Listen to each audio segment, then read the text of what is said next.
La haula wala quwata illa billah. Insyaallah. Dari Yana dulu tadi ya Pak ya. Salah satu ya semua kitab luar biasa ya. Semoga jadi pahala jariah bagi para ulama-ulama, masya Allah. Tapi emang yang juga cukup banyak membuka mata, memang kitabnya Syekh Ibnu Athaillah As-Sakandari, rahimahullah, Al-Hikam. Ya, isinya tipis kan, cuman segini ya. Rangkuman hikmah, secara total ada 294 hikmah, tapi ngebuka sudut pandang yang gitu ternyata ya. Walaupun ya pernah dapat nasihat dari beberapa pihak, kalau baru awal-awal jangan langsung baca Al-Hikam katanya. Karena katanya takut nggak siap, karena emang ada sebagian nasihat seperti di situ kan ada dikutipkan, ada orang yang ditanya masuk surga sekarang, surganya pun langsung surga Firdaus, atau pilih sholat sunnah 2 rakaat. Di kitab itu malah tuliskan orang ini memilih, aku lebih pilih sholat sunnah 2 rakaat. Karena surga itu haknya Allah dan dia tidak merasa punya kelayakan untuk masuk ke sana, sedangkan ya ini hamba, beliau hamba dan sudah merasakan segitu cintanya sehingga akhirnya saat paling membahagiakan dalam hidupnya adalah ketika sholat. Orang punya hati kayak gitu mau stres gara-gara apa lagi? Resesi 2023? Enggak, tetap aja ibu tambah gemuk semuanya. Ya, tetap bahagia berarti kan tetap makan ya nggak? Mau token di rumah bunyi-bunyi, kayak gimana? Enggak. Udah rezeki mah udah ada yang ngatur. Ya, tidak akan diizinkan mati seorang hamba sebelum rezeki yang Allah tentukan dulu waktu masih di alam rahim di 40 hari, mohon maaf 4 bulan. Ditiapkan ruh berikut rezekinya sudah ditentukan, itu sebelum diterima semua dilarang mati itu manusia. Ya. Silakan ya kalau mau dibaca ya. Tapi mohon jangan nafsirin sendiri kalau nanti bingung, tanya ke guru-guru kita ya. Itu satu. Lanjut ke yang sudah tadi tawadu ya. Ya ikut sedikit menambahkan ya. Kadang memang ketika kita bicara jadi tawadu, kadang suka dianggapnya malah jadi bukan rendah hati, rendah diri jadinya. Sehingga akhirnya jadi minderan, tidak percaya diri, padahal orang tawadu itu dia tetap pede orangnya. Tapi pedenya bukan karena ngerasa dirinya ngerti, jago, bisa, ahli, bukan. Karena dia tahu di belakangnya ada Allah. Dia tahu di belakangnya ada Allah yang siapapun mau nggak suka, siapapun mau nyelakai, bersatu seluruh jin dan manusia yang ingin mencelakai, Allah nggak kasih izin, sehelai rambut pun nggak akan jatuh. Ya. Dia tahu dia sedang berada di jalan yang selagi yang menunjukkan jalan tersebut yaitu Allah ridho dengan jalan yang udah dia tempuh, mau berhasil nggak berhasil tetap jadi amal soleh, nggak ada ruginya. Kita kalau kerja nyarinya duit ketika nggak digaji ngerasa bete kan, rugi atuh gua udah kerja malah nggak digaji. Tapi kalau udah urusannya sama Allah, dia tahu nggak akan disia-siakan sedikit pun. Segini panasnya di luar, ibu-ibu tetap pakai hijab syar'i, setiap tetes keringetnya nggak akan Allah sia-siakan. Ya. Karena dia tahu dia sedang berurusan dengan yang tidak akan pernah merugikan dirinya, dia sedang berurusan dengan yang punya kuasa atas segala-galanya, tetap pede luar biasa. Jadiin, ayo gimana, mau dakwah di mana, mau ngelakuin apa saja. Tapi ketika akhirnya ada keberhasilan yang didapat, karena dia tahu lagi, kan semuanya dari Allah, dia ngerasa, oh bukan saya. Gitu ya. Dan persamaan dari semua orang-orang yang akhirnya Allah izinkan jadi sukses, orang-orang soleh terdahulu, saya dapetinnya tuh 2. Ya. Satu, mereka memang maksain diri untuk ningkatin takwa. Ya. Yang kedua, yaitu dia adab ya, adab kepada guru-gurunya, adab kepada ilmu dan yang lain-lain. Dan ditambahkan oleh Ustaz Budi Asari, beliau nyebutin dari seorang ahli tafsir disebutkan bahwa orang yang mati mikirin dirinya sendiri, matinya mati kerdil katanya, nggak jadi apa-apa. Boro-boro diingat orang. 2 jam setelah kematian aja. Bahkan ada orang yang mati itu malah disyukurin, alhamdulillah mati juga itu orang. Saking zolimnya, ada yang begitu. Tapi orang-orang yang mati besar jadi orang hebat, orang yang lebih sering mikirin orang lain daripada dirinya sendiri. Kalau nggak karena cinta, kalau nggak karena kepengen untuk jadi manfaat, sedangkan Islam adalah rahmatan lil alamin, pasti nge-push, yuk apa yang bisa saya lakuin. Ya, jadi sibuk jadi manfaat. Pertanyaan hidupnya sudah berubah dari yang tadinya bertanya apa aku sudah bahagia, sekarang bertanya sudah berapa orang yang kubahagiakan. Ya, Terus gimana tadi ini tentang anak-anak tuh ya?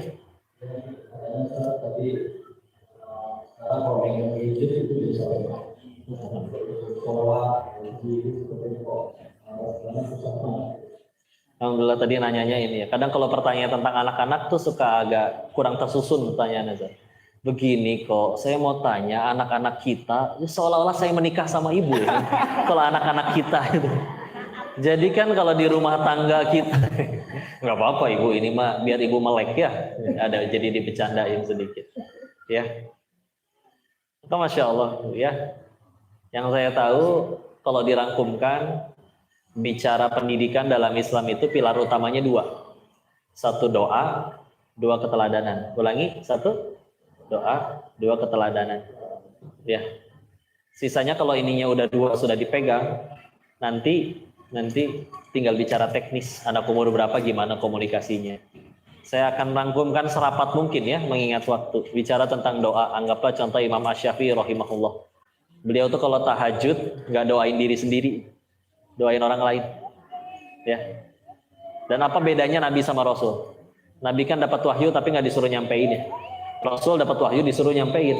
Waktu Muhammad SAW Nabi kita akhirnya diangkat menerima wahyu pertama, Iqra bismi rabbikal ladzi khalaq, ayat 1 sampai 5, itu jadi nabi atau rasul? Nabi. Karena di ayat 1 sampai 5 belum ada perintah nyampein ke orang lain. Gak lama setelah itu pulang turun Al-Muddatsir ayat keduanya, kum fa'adir, ingat bangkit dan berikan peringatan. Udah suruh peringatan, udah suruh ngasih nyampein ke orang. Tapi sebelum itu ternyata turun surat 73-nya Al-Muzammil. Yang ayat keduanya, kum min laila ila qalila. Bangun kamu di malam hari kecuali cuman sedikit.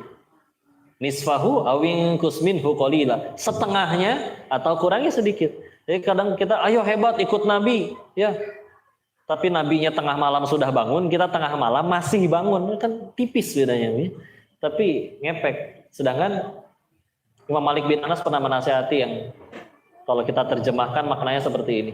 Siapapun, kapanpun, dimanapun, jika ingin mengubah generasi ini jadi baik, tidak akan mungkin, kata beliau, mustahil, kecuali dengan satu cara. Dengan cara sebaik-baiknya manusia, mendidik sebaik-baiknya generasi. Kadang aneh, kita mah kadang, wah ternyata kata peneliti di Jepang minum harus duduk. Nabi kita udah 14 abad yang lalu ngakuin itu. Yuk bicara ya. Indonesia merdeka berapa tahun kemarin? 78, udah berapa tikus?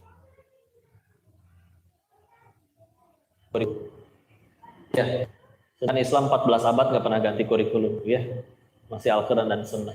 Bahkan dari pertama masih.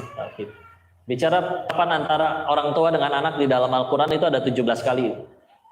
17 kali. Satu antara ya ibu dengan anaknya, dua antara ibunya dengan anaknya saja, yang 14 antara ayahnya dengan anaknya. Jadi kalau ada bapak-bapak yang tiap bulan yang penting udah ngasih duit, tolong ya ma anak kita jadi soleh, nah itu harus dikoreksi. Apa salah satu percakapannya? Quran surat 2 Al-Baqarah 133 misalkan. Am kuntum syuhada id hadara yaqubal mautu id qala li banihi ma ta'buduna mim ba'di. Nabi Yakub raja menjelang wafat ngumpulin anak cucu. Kira-kira punya kakek raja ngumpulin anak cucu sebelum mati mau ngapain? Bagi warisan. Nah, pikiran kita kayak gitu ya. Cuma nanya semuanya. Yang kayak bahas gak jadi apa aja. Selagi mbah kumpul lagi kita di surga dan Allah yang tolong kali. Daripada masing-masing nih anak satu perusahaan nih, anak kedua showroom mobil nih, anak ketiga apartemen, ya apartemen lagi ya. Tapi kalau nggak nyembah Allah ya udah repot. Ini sebagiannya. Kedua keteladanan. Kata guru bahasa Arab saya, kata contoh, Rabbana hablana min azwajina wa dzurriyyatina qurrata a'yun waj'alna lil muttaqina imama. Imam di situ pemimpin, betul artinya. Tapi kata guru bahasa Arab saya, imam itu satu akar kata dengan pola katanya. Ibu tahu kalau ngejahit ada polanya, tinggal diikutin ya. Kalau nggak ada polanya kan pusing. Ini potongnya kemana, berapa senti. Dan Nabi cara ngedidiknya juga nggak asal nyuruh ternyata, pakai pola. Ini renungannya ya. Nabi ngedidik sahabat pernah mukul nggak? Ternyata ada bu kalau secara fisik ya. Ibnu Abbas ikut masbuk lagi sholat malam dijewer karena di belah kiri, dipindahin ke kanannya nggak dijewer ya. Atau mungkin yang lebih terkenal menjelang Nabi akan wafat ditanya kan, Siapa yang pernah aku zolimi, balas saat ini juga. Ada yang angkat tangan kan? Dan berkata, perutku kena pukul olehmu wahai Rasul. Pakai tongkat malah. Balas sekarang saat ini juga. Enggak, waktu itu saya nggak pakai baju. Minta Nabi buka pakaian atasnya. Lihat perutnya diganjel batu karena sedang menahan lapar. Tapi pertanyaannya, akhirnya orang itu mukul Nabi atau meluk Nabi? Meluk, berarti tahu riwayatnya ya. Sahabat ada yang pernah kena fisik, nggak ada yang dendam, nggak ada yang benci, nggak ada yang marah, nggak ada yang kesel, dengki, sederhana. Beliau jadi teladan, dicintai. Kalau ke anak istri, misalkan An-Nisa ayat 34 ya, Ar-rijalu qawwamuna 'ala nisa al-ayah, di menjelang akhir ayatnya disebutkan kalau istri berperilaku nusyus disuruh ngapain? Istri membangkang nih, 3 caranya. 1, diberi nasihat yang baik. 2, nggak mempan, tinggalkan dari tempat tidurnya, pisah ranjang, tapi bukan pindah ke rumah janda kemana gitu ya, masih satu rumah gitu, cuman pisah ranjang aja. Atau ketiga, boleh dipukul, tapi ada aturan fikih yang luas luar biasa, nggak boleh di muka, nggak boleh ninggalin bekas dan lain-lain. Tapi sekali lagi, kalau ke anak istri Nabi nggak pernah mukul. Kenapa? Baru nyampe tingkatan nasihat udah mempan. Kita kadang mungkin soleh sendiri, tapi nggak jadi teladan, tidak layak untuk dikagumi dan dicintai, sehingga akhirnya ya nggak mempan.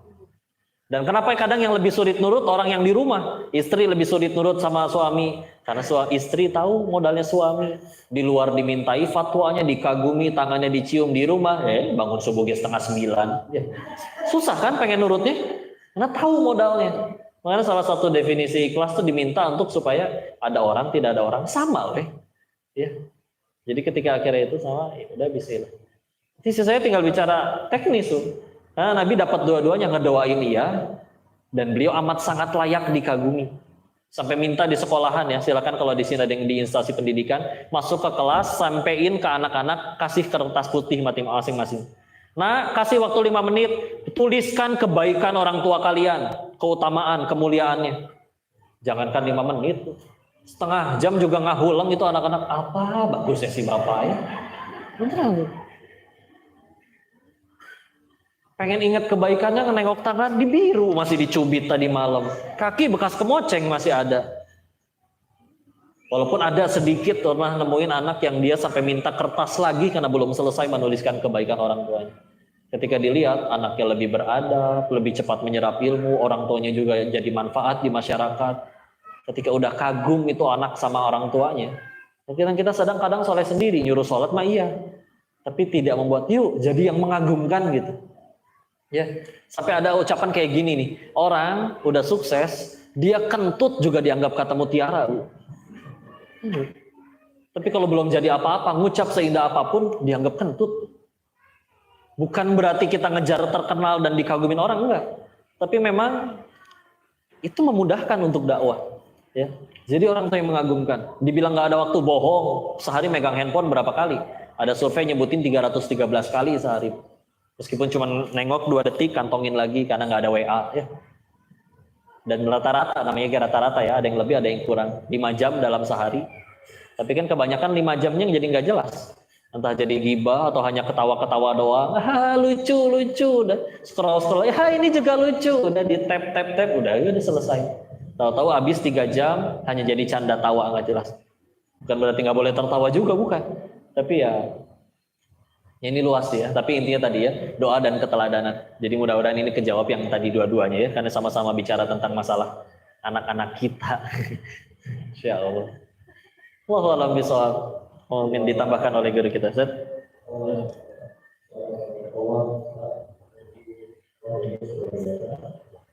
Baik, sebenarnya ada pesan bagaimana ya, tempat flash.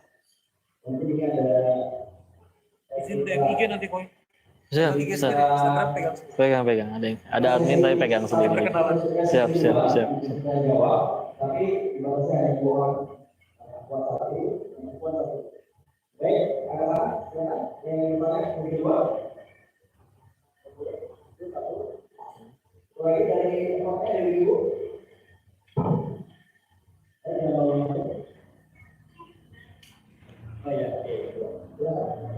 Dan kalau ibu-ibu pertanyaannya bukan tanya jawab, pengen foto-foto. Kalau pakai foto Tuh kan, tuh.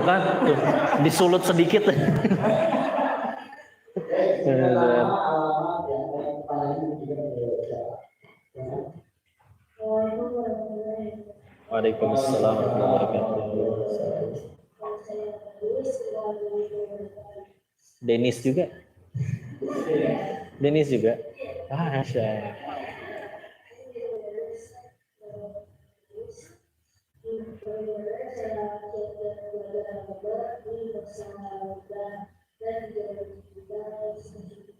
La haula wala quwwata illa billah.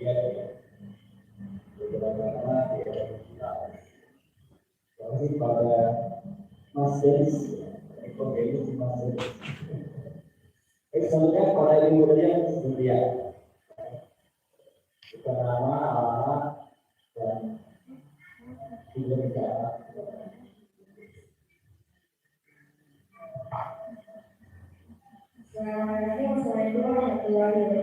Waalaikumsalam warahmatullahi wabarakatuh.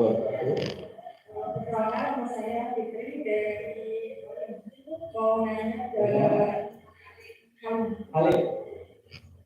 mau nanya ke Denis.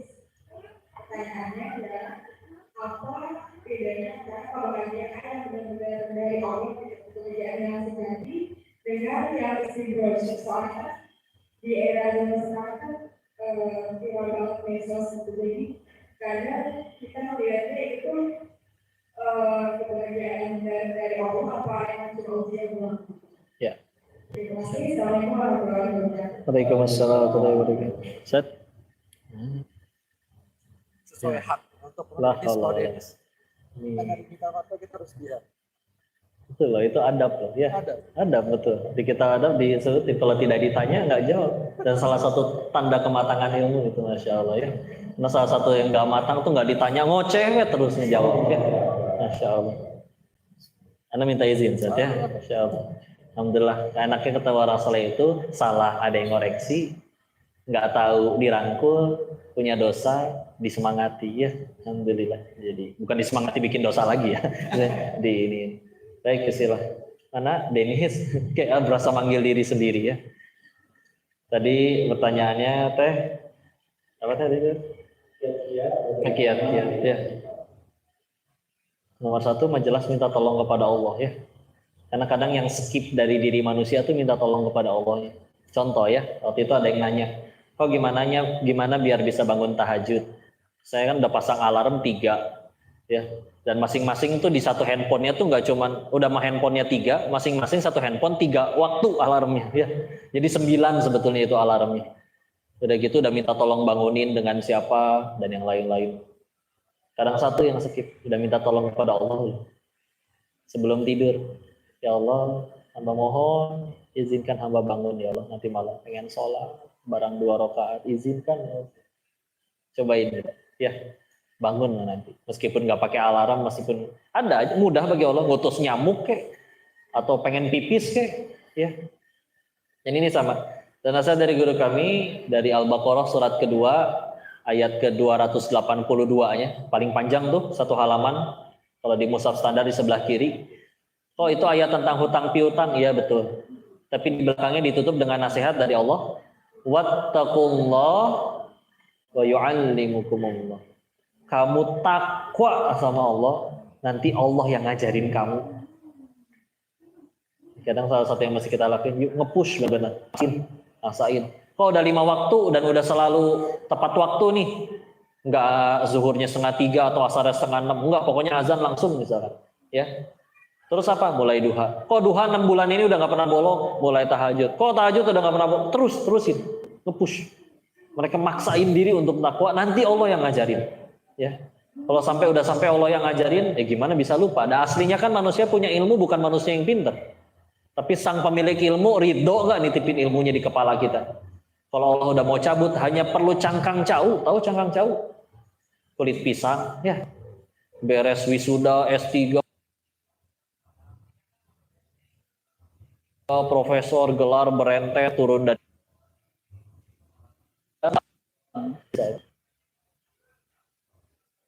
yang punya ilmu udah mau cabut Itu ya. Mulai dari mana? Ya memang ada buku kecil dari Dr. Aid Al-Qarni, Masya Allah, yang penulis kitab Latahzan. Itu urutan kalau pengen belajar mulai dari apa dulu. Tapi juga dapat nasihat dari guru kami sekali lagi yang lain, bahwa minta tolong sama Allah, ningkatin takwa, jaga adab, ya. Bismillah. Kadang kan yang kurang dari zaman sekarang punten ya.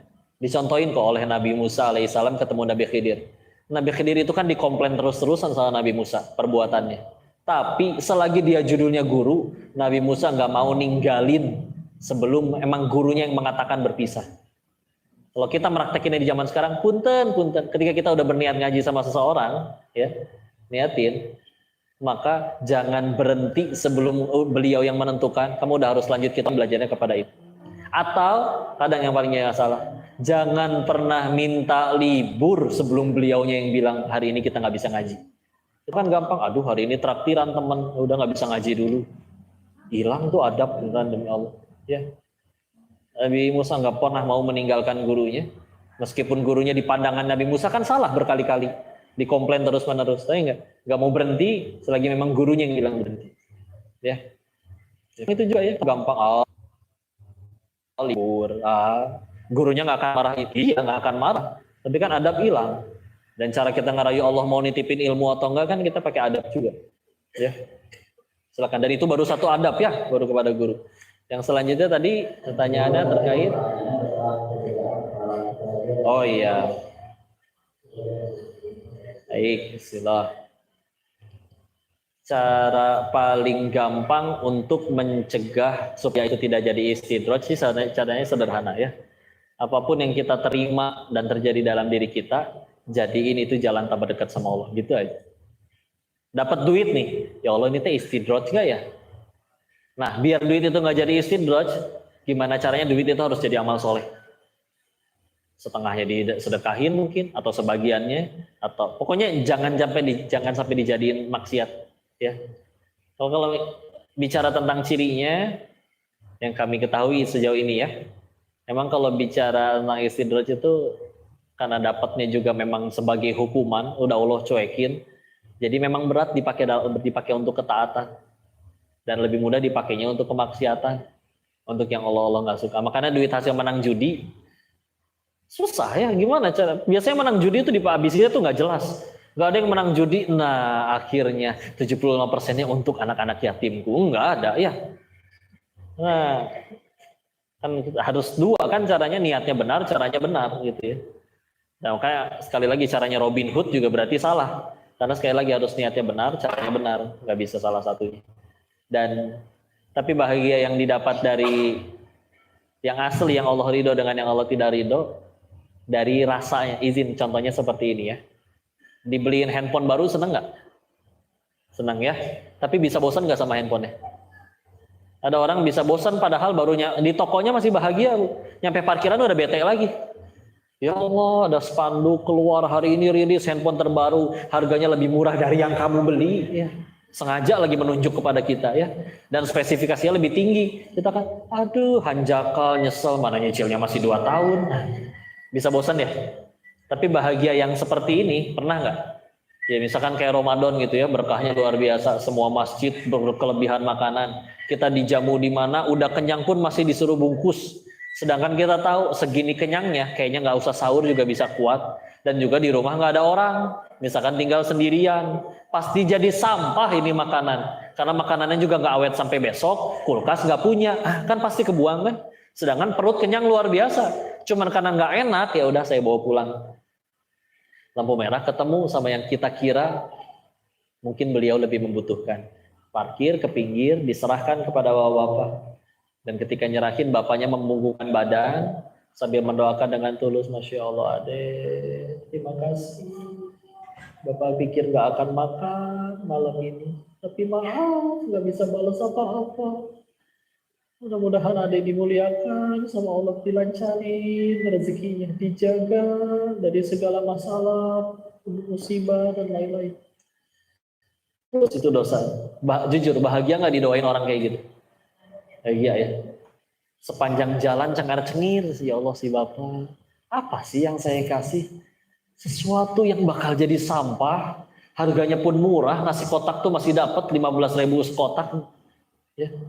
Tapi bisa segitunya nyenengin orang, dan itu bahkan ikut menyenangkan kita.